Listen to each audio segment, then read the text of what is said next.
Bonjour à toutes et à tous et bienvenue sur NeuroGym en ligne. J'espère que vous allez bien, j'espère que vous êtes en pleine forme. Je suis contente de vous retrouver dans une nouvelle capsule pour faire un exercice qui peut vous aider à diminuer votre spasticité. Donc, un exercice de mise en charge pour mettre du poids sur les articulations. Parce que de mettre du poids sur les articulations, ça envoie des informations à notre cerveau et ça permet de diminuer la réaction réflexe, le spasme ou l'augmentation de tonus. Sachez que c'est à répéter régulièrement. Donc, vous pouvez faire un exercice, mais vous pouvez en faire plusieurs. Et si vous voulez en faire d'autres, eh bien, je vous invite à visionner la vidéo plus longue, la séance d'exercice plus longue, dans laquelle cette vidéo que je vous présente là a été prise, dont le lien se trouve en description de cette vidéo. Il y a 4 autres exercices de mise en charge pour les bras et les jambes que vous pouvez faire également. Mais c'est aussi bon de faire régulièrement des exercices de mise en charge. Donc, si cet exercice-là, vous trouvez qu'il vous aide, vous pouvez le répéter plusieurs fois par jour et à tous les jours au besoin pour vraiment vous aider à diminuer, à mieux gérer la spasticité.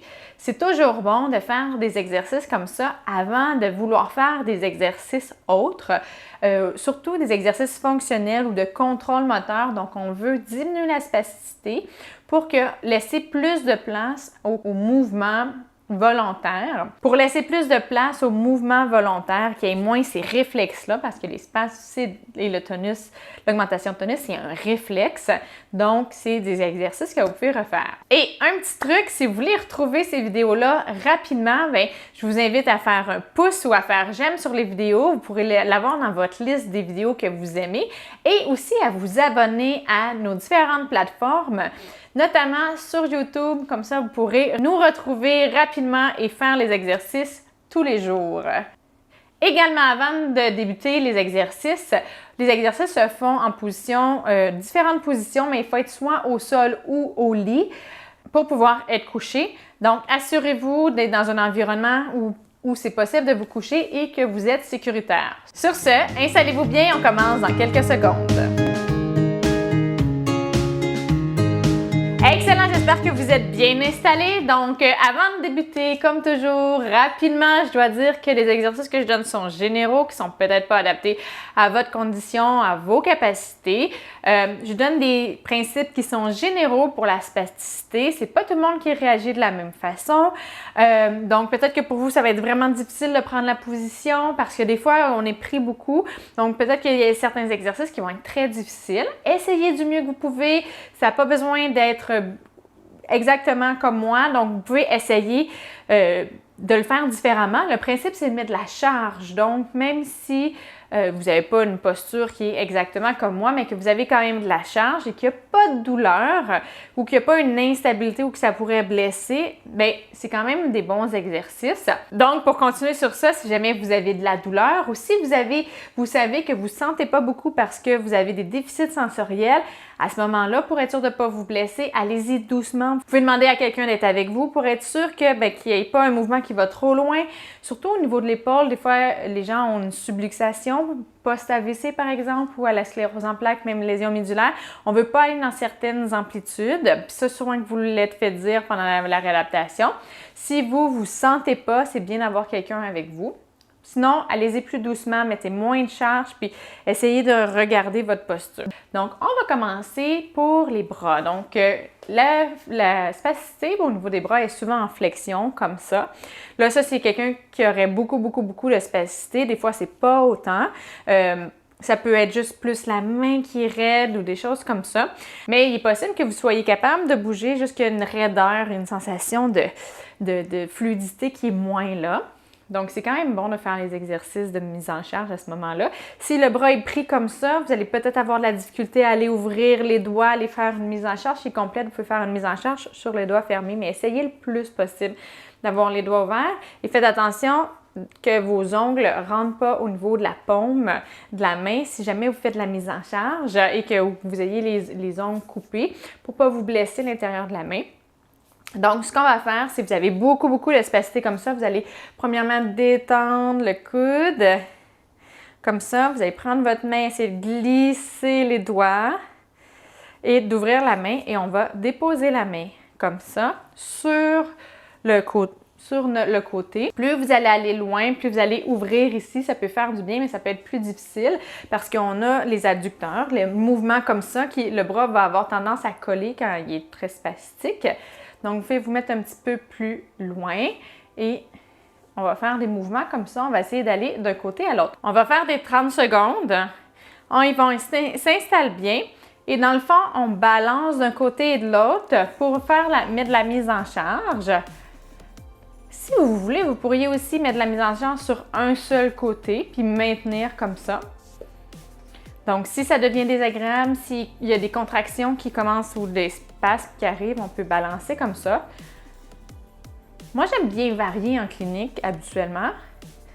Donc, même si on se balance, on a quand même du poids qui reste sur le bras. On prend une petite pause. Donc, c'est le moment, si jamais les doigts se sont repliés, si la main s'est décollée, c'est le moment de le prendre puis de réétirer, réouvrir les doigts. On dépose comme ça au niveau du matelas. Et on peut balancer. Vous pouvez aussi juste utiliser un côté si vous voulez. L'avantage d'utiliser les deux côtés, c'est que ça stabilise le tronc si vous avez des difficultés avec l'équilibre. Donc, ça stabilise, vous avez deux appuis. On est parti pour 30 secondes. Vous avez deux appuis, on peut mettre un petit peu plus de poids. Là, faites attention ici à ce que l'épaule ne sorte pas trop haut vers le haut ou vers l'avant. Donc, que la tête de l'humérus reste bien dans l'articulation. On ne met pas trop de poids. C'est assez gentil comme mise en charge, comme ça, surtout si on balance et qu'on ne pousse pas trop. Excellent, on prend une pause. Encore une fois, on va se replacer, donc réouvrir les doigts, on réouvre le coude, on allonge le coude et on se place. C'est parti, donc on fait la mise en charge comme ça. D'une fois à l'autre, la spasticité devrait diminuer un petit peu si vous n'y allez pas trop fort. Si ça augmente, c'est peut-être signe que vous y allez un petit peu trop fort. Puis là, en fait, la spasticité réagit à ce qui se passe dans notre corps. Puis c'est que notre cerveau, quand il y a une paralysie ou qu'il y a des déficits d'information entre notre corps puis notre cerveau, mais là, il va y avoir des réflexes qui vont se faire, puis ils ne pourront pas être inhibés, qu'on dit, ils ne pourront pas être arrêtés, puis dire non, c'est tout à fait normal, il ne se passe rien de dangereux, puis à ce moment-là, on arrête. Puis là, le cerveau va calmer la réaction réflexe qui est la contraction, va la calmer, puis il n'y aura pas la spasticité. Quand il y a une difficulté de communication comme ça, là, il n'y a pas ce contrôle-là cérébral, puis c'est ce qui fait. Fait que si on va trop vite, si on étire trop rapidement, si par exemple, l'épaule n'est pas bien placée ou qu'on est en train de blesser un petit peu les structures, ça va augmenter la spasticité. Donc, c'est peut-être une façon de savoir qu'il faut prendre une pause, se replacer et recommencer. Et des fois, quand c'est douloureux, par exemple, après un certain temps, là, il y a un espace qui va apparaître parce qu'encore une fois, c'est un stimuli qui n'est pas agréable. C'est un stimulus qui n'est pas agréable. Donc, le corps va réagir. Excellent! J'espère que vous avez aimé cet exercice et qu'il vous a fait du bien, que vous voyez déjà qu'il y a moins de spasticité. Comme je l'ai dit en introduction, c'est des choses à faire et à refaire plusieurs fois par jour, à tous les jours. Et idéalement, avant de faire d'autres types d'exercices, notamment du contrôle moteur pour avoir un meilleur contrôle sur notre mouvement.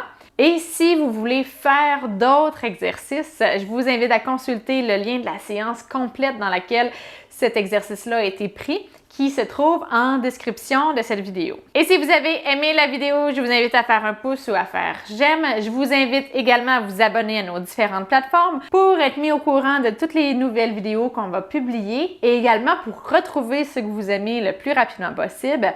Et je vous invite à partager un grand nombre aux personnes que ça pourrait intéresser et aider. Et sur ce, je vous dis merci d'être avec nous, merci de faire les exercices avec moi. Je vous souhaite une excellente journée. J'ai hâte de vous revoir dans une prochaine vidéo. Au revoir!